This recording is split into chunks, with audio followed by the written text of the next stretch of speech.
Selamat pagi atau menjelang siang ya, karena kuliahnya jam 1. Sekarang kita masuk di materi selanjutnya, yaitu tentang produksi dan distribusi. Nah, kalau kita mendengar kata produksi dan distribusi, pasti sudah terbayang ya. Produksi berarti kan ada kegiatan untuk memproduksi, yang dari misalnya dari bahan mentah menjadi bahan yang siap jual, itu produksi. Nah, kalau sudah siap jual, apalagi yang dilakukan? Yaitu kegiatan distribusi, pengangkutan, penyaluran. Nah, setelah itu baru sampai ke konsumen, yaitu dikonsumsi. Nah, produksi dan distribusi yang akan kita bahas yaitu tentang produksi itu sendiri, faktor produksi, distribusi, modal, dan tenaga kerja. Kita bahas satu persatu.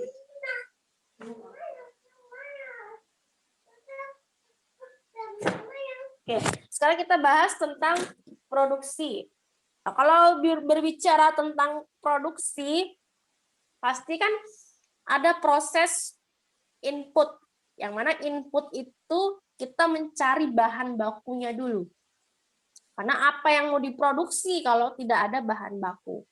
Setelah kita sudah dapat bahan bakunya, baru kita melakukan proses transformasi, yaitu proses mengolah, mengubah, atau menggabungkan, atau merekonstruksi sampai bahan baku itu siap atau bernilai jual. Nah, setelah lakukan proses transformasi, lalu yang terakhir adanya proses output. Jadi dari proses transformasi, proses pembuatan, dan lain sebagainya, itu ada outputnya, yaitu berupa barang atau jasa. Ini banyak terjadi di pabrik-pabrik ya. Kalau misalnya di aquacultur ini misalnya saja inputnya itu adalah benih ikan yang masih kecil-kecil bentuk larva.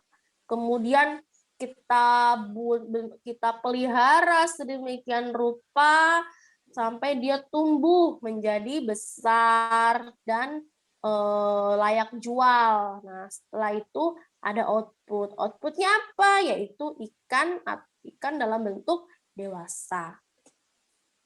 Nah, sebenarnya kalau produksi dalam ekonomi itu tujuannya apa sih? Tujuannya itu yang pertama adalah untuk menghasilkan barang atau jasa. Tujuan kedua adalah untuk meningkatkan nilai gunanya. Jadi yang misalnya saja daun gitu kan, daun teh. Daun teh itu kan kalau dalam bentuk daun teh yang ditanaman itu kan tidak ada nilainya, mau diapain, mau bikin sayur juga nggak bisa. Tapi setelah dilakukan proses sedemikian rupa menjadi daun teh yang siap diseduh menjadi teh. Jadi kita meningkatkan nilai guna. Lalu yang ketiga untuk kemakmuran masyarakat. Jadi apa yang kita hasilkan dari produksi itu bisa dipakai oleh masyarakat. Misalnya tadi kan teh, nah, masyarakat bisa minum, bisa konsumsi kan, masyarakat juga bisa jual kembali teh itu, jadi meningkatkan perekonomian masyarakat. Lalu yang keempat, yang pasti adalah untuk untungan produsen. Jadi produsen membuat produksi pasti tujuannya adalah keuntungan. Lalu selanjutnya adalah untuk memperluas usaha. Jadi bagaimana kita memproduksi barang supaya usaha kita itu semakin berkembang, yang awalnya cuma produksi 1, kemudian produksi 10, 100, lama-lama kan berkembang. Lalu yang terakhir adalah untuk keberlanjutan usaha ya, karena kita menghasilkan suatu barang produksi supaya usaha kita tuh berlanjut ya, tidak hanya berhenti. Kita produksi 10 habis ya, kita produksi lagi 20. Habis produksi lagi. Jadi ada keberlanjutan usaha. Lalu kita masuk ke faktor produksi. Jadi apa aja sih yang mempengaruhi produksi itu? Yang pertama adalah sumber daya alam. Bahan bakunya ada nggak? Kalau nggak ada bahan bakunya gimana mau produksi? Jadi ini juga mempengaruhi. Lalu yang kedua, sumber daya manusia. Tenaga yang memproduksinya ada atau tidak? Ini juga harus dipikirkan. Ini kan sangat berpengaruh. Biar ada ini, kalau nggak ada sumber daya manusianya, nggak akan jadi barang. Lalu yang ketiga adalah modal. Pasti ya, pasti yang namanya usaha itu pasti butuh modal. Ada sumber daya alam, ada sumber daya manusia. Kalau kita nggak punya modal misalnya alatnya, saya bikin kerajinan, tapi kalau nggak ada gunting ya nggak bisa juga. Yang terakhir adalah skill usaha. Nah, skill usaha ini juga mempengaruhi ya. Kita mau bikin bakso, usaha bakso, tapi nggak tahu cara bikin bakso, nggak bisa juga. Jadi ini mempengaruhi. Lalu yang selanjutnya kita belajar tentang distribusi. Distribusi ini proses dari barang produksi, terus kita menyalurkan sampai ke tangan konsumen. Itu namanya distribusi. Karena biasanya pabrik-pabrik itu sudah membentuk barang misalnya. Tapi kalau tidak disalurkan ke konsumen, gimana orang mau beli? Masa orang yang harus datang ke pabrik? Makanya adanya proses distribusi.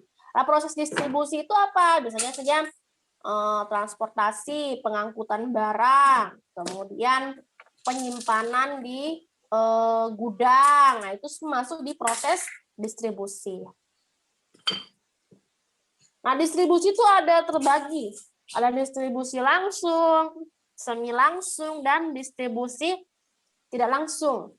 Kalau distribusi langsung itu, contohnya ini, produsen langsung ke konsumen. Contohnya, pedagang bakso. Dia bikin bakso. Dia langsung jual di jual misalnya di jalan. Ini kan langsung dari pembuatnya ketemu konsumen. Nah, ini namanya distribusi langsung. Yang kedua adalah distribusi semi langsung. Semi langsung ini maksudnya si produsen ini tidak langsung ketemu konsumen, tetapi dia menggunakan perantara. Misalnya saja di toko buku. Penulis yang menulis buku, tidak mungkin dia nulis buku, dia cetak, kemudian langsung dia kasih ke konsumen. Pasti dia butuhkan perantara, yaitu toko buku, supaya hasil karyanya itu bisa dibeli oleh konsumen. Yang ketiga adalah distribusi tidak langsung. Distribusi tidak langsung ini erat kaitannya, contohnya kalau misalnya pabrik-pabrik yang grosiran, yang agen-agen itu kan, nah itu dia tidak langsung, ada step-stepnya. Dari pabrik besar, misalnya pabrik Indomie itu kan, pabrik mie, dari pabrik Indomie pindah disalurkan ke pedagang besar atau agen-agen. Nah, setelah agen-agen ke pedagang kecil lagi, di pedagang kecil diambil lagi sama pedagang eceran, lalu sampai ke konsumen. Ini banyak ya, khususnya kalau barang-barang sembako itu. Dari pedagang besar, grosiran, agen, masuk ke pedagang kecil, lalu pedagang eceran yang kecil-kecil, baru sampai ke konsumen. Sekarang kita masuk ke modal. Modal itu banyak macamnya ya. Jadi kalau kita mau buka usaha, pasti kita butuh namanya modal. Modal itu ada yang berupa barang, ada yang berupa uang, ada yang berupa properti. Barang itu ya, misalnya ya apa yang mau dijual. Misalnya kita mau jualan sembako, kalau tidak ada barang sembakonya, ya nggak bisa juga. Pasti harus ada barang. Lalu modal uang itu pasti ya untuk membayar gaji karyawan. Lalu yang ketiga adalah modal properti. Properti maksudnya toko kelontong sembako. Ya dia harus punya modal toko di mana dia mau jual barang-barangnya. Lalu yang selanjutnya adalah modal berdasarkan bentuk. Di modal itu ada yang berbentuk nyata dan berbentuk abstrak atau tidak kelihatan. Kalau modal berbentuk nyata kelihatan tuh ya, contohnya seperti kalau orang bisnis fotokopi itu kan, dia punya modal yaitu barang mesin fotokopi, itu kan kelihatan. Lalu kalau modal yang tidak kelihatan itu apa? Jadi walaupun dia tidak kelihatan tapi mendukung. Contohnya apa? Keahlian, skill itu kan tidak terlihat, tetapi modal skill itu sangat mendukung. Biasanya orang punya kemampuan bikin kerajinan tangan. Nah, itu kan suatu modal juga. Oke.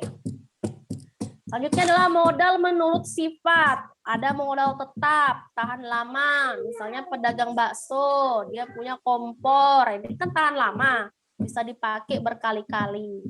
Lalu yang kedua ada modal lancar. Misalnya modal yang sekali pakai, misalnya kantung plastik. Itu kan sekali pakai, harus dibeli berulang-ulang. Ini maksudnya modal menurut sifat.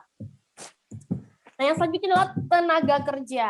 Nah, tenaga kerja ini banyak macamnya ya. Ada tenaga kerja terdidik, ada tenaga kerja terlatih, ada juga tenaga kerja yang tidak terdidik dan tidak terlatih. Nah, ini semua saling mendukung dalam suatu usaha. Kalau tenaga kerja terdidik itu contohnya seperti guru, pilot. Ini kan harus dulu dia sekolah baru bisa dapatkan profesi guru, profesi pilot. Kalau tenaga kerja terlatih, supir, montir, nah ini kan harus berlatih dulu bawa mobil, berlatih montir, nah, baru bisa buka usaha. Lalu tenaga kerja yang tidak terdidik dan tidak terlatih, jadi tidak perlu sekolah tinggi-tinggi dan tidak perlu juga terlatih atau punya keahlian yang khusus, misalnya buruh kasar, pesuruh, tukang bersih-bersih, cleaning service, dan sebagainya. Oke, inilah yang saya jelaskan hari ini tentang produksi dan distribusi. Ya, ada beberapa faktor yang mendukung kegiatan produksi dan distribusi. Semoga kalian bisa mencari referensi pembelajaran yang lain, yang lebih lengkap, supaya memperkaya pengetahuan kalian tentang produksi dan distribusi. Sekian yang saya sampaikan. Selamat siang.